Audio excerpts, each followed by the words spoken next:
अल्हम्दुलिल्लाह वस्सलातु वस्सलामु अला रसूलिल्लाह। Group of मसाइल और उनका हल ग्रुप में सवाल आयो है मस्जिद जे अंदर तिजारत जो हुक्म। मस्जिद जे अंदर तिजारत ख़रीद और फ़रोख्त इन जे मुतालिक सवाल पुछ में आयो है। व अन्नल मसाजिद लिल्लाहि फला तदउ मअल्लाहि अहदा। मसाजिद मस्जिदूं अल्लाह ताला जा घर आहिनि। इन मस्जिद जे अंदर अल्लाह सिवा ॿिए कंहिंखे पुकारियो न। मस्जिद जा पंहिंजी जॻह ते अदब एहतराम आहिनि। मस्जिद में ऊची आवाज़ से ॿोले न सघूं। मस्जिद जे अंदर कंहिं पण क़िस्म जो शोर गुल न करे सघूं। मस्जिद जी सफ़ाई बहुत ज़रूरी हुए थी। एतिरे सूदी मस्जिद जे अंदर जेकॾहिं कंहिं क़िस्म जी कोई वस्तु अहिड़ी गंदी पई वे खड़ी ॿाहिरि फगाए छॾियूं, साफ़ करे छॾियूं त सवाब जो कमु आहे। अने मस्जिद जे अंदर मस्जिद जूं दीवारूं तंहिंमें अक्सर पाण ॾिसूं था त अहिड़ा ऐलान लॻा पिया इजलास आम दावत ताम फलाणी तारीख़ पोइ कोरो थिए थो अधु पन्नू थोरे विझनि था, अधु मौलवियुनि जो ना होए थो नथो होए, फिर उन मथां ॿियो चौड़ाइनि था। तकलीफ़ कोरे जी थिए थी।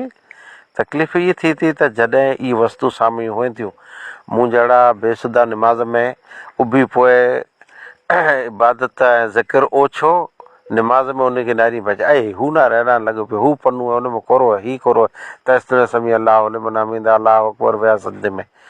त मस्जिद जे अंदरि कंहिं बि क़िस्म जो कोई पण हता के ख़ुदि मस्जिद जे फ़ाइदे लाइ जमात उते मुक़ामी हुई तंहिंजे फ़ाइदे लाइ कोई पण बोर्ड पन्नू इश्तिहार लॻाइणु मुनासिबु न आहे, बल्कि आउं चवां त जाइज़ न आहे। नंबर 2 ॿियो मस्जिद जे अंदरि झुनियूं तोरियूं झुना डबला तेल जा बचनि था अने तरह तरह जी भंगाण पई वे, झुना पखा पिया वञनि था, भई ॿार ॿारियूं कॿाट इहे निकिरनि था, इन खे उॾे खाए पई ई मड़े भंगाणी विकिणियूं खपे।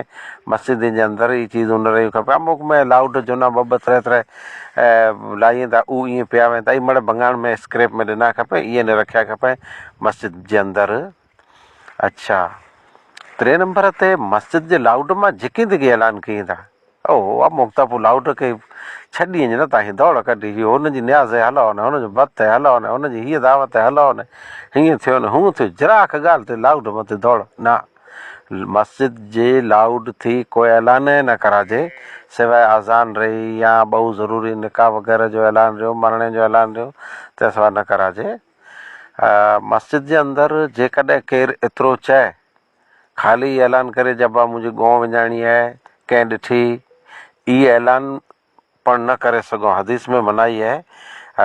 एतिरे सूदी आप सल्लल्लाहु अलैहि वसल्लम फरमायो जेको चए थो जे गुमशुदा चीज़ जो ऐलान करे थो, केरु चए जो मुंहिंजो मोबाइल विञाइणो आहे, केॾा ॾिठा हुआ लजो मूंखे चइजा, अहिड़ो कोई ऐलान करे थो त हुनखे चोखो चई ॾिए अलाह तोखे इहो वस्तु पाणी न ॾे, यानी इहो ऐलान करे जीअं मनाई आहे। हाणे रहियो तिजारत जो हुकुम। तिजारत जो हुकुम साॻे इहे हदीस जेको सुनन तिरमिज़ी में हदीस आहे जंहिंजो बाब बदल आहे बाब नही अनिल बैइ फिल मस्जिद। मस्जिद जे अंदरि तिजारत जी मनाई तंहिंजे बारे में ख़रीद और फ़रोख्त जी मुमानियत जे बारे में सॼो बाब आहे, बाब नंबर 76, जंहिंजे अंदरि बाक़ाइदा रिवायत मौजूदु आहे।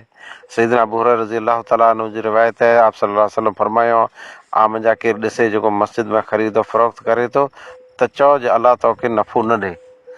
इन हदीस में साफ़ मनाई है जे ख़रीद और फ़रोख्त मस्जिद में पाण करे न सघूं, ख़रीद और फ़रोख्त जो ऐलान न करे सघूं, ख़रीद और फ़रोख्त तंहिंजो कीअं इश्तिहार न ॾेई सघूं। मस्जिद जे फ़ाइदे लाइ अमुक मिठाइयुनि जो ऐलान कयूं था, अॼु पाण मिठाई रही पाण इहे ऐलान न करे सघूं, ग़लति आहे, शरीयत में मनाई आहे। हा इहे ऐलान करे सघूं जो मस्जिद जो चंदो ॾियो, पण वस्तु ख़रीदो फ़रोख्त जो न करे सघूं ऐलान। हराजी लॻाइणी, हीअ लॻाइणो, हू लॻाइणो आहे, ज़कात जो माल आहे मस्जिद जो ज़कात, मस्जिद में ज़कात ॾिवाइजे न, पर ज़कात जूं 4 रिढूं ऐं कंहिंखे गिनणियूं आहिनि, हलो हीउ गिनो हीउ भाव थियो न, मस्जिद खां ॿाहिरि निकिरो चबूतरो रहियो ॿी जॻह रहियो उते ख़रीदो फ़रोख्त तंहिंजो ऐलान कयो। मसइलो असुल इहो अचे थो त अमुक अहिड़ा वॾा इश्तिहार छापे में अचनि था जंहिंमें आयतुल कुर्सी कुल हू अल्लाहु अहद फ़र्ज़ नमाज़ खां पुठियां जा ज़िक्र अज़कार तस्बीह वग़ैरह मड़े हुअनि थियूं। अने गर्ज़ ई आहे जे ई ज़िक्रो अज़कार अने तस्बियूं पढ़ी हेठि ई इश्तिहार ॾिने में अचे थो जे मुंहिंजी कोई तिजारत आहे, तिजारत जी गर्ज़ सां उहे इश्तिहार ॾिने में अचनि था। इन महिल अमल बि नियात, अमाल जो दारो मदार नियत मथे आहे। जेकॾहिं अहिड़ो इश्तिहार आहे त ई मस्जिद जे अंदरि न लॻाइजे, मस्जिद में हर भले लॻाए, वांदो न आहे।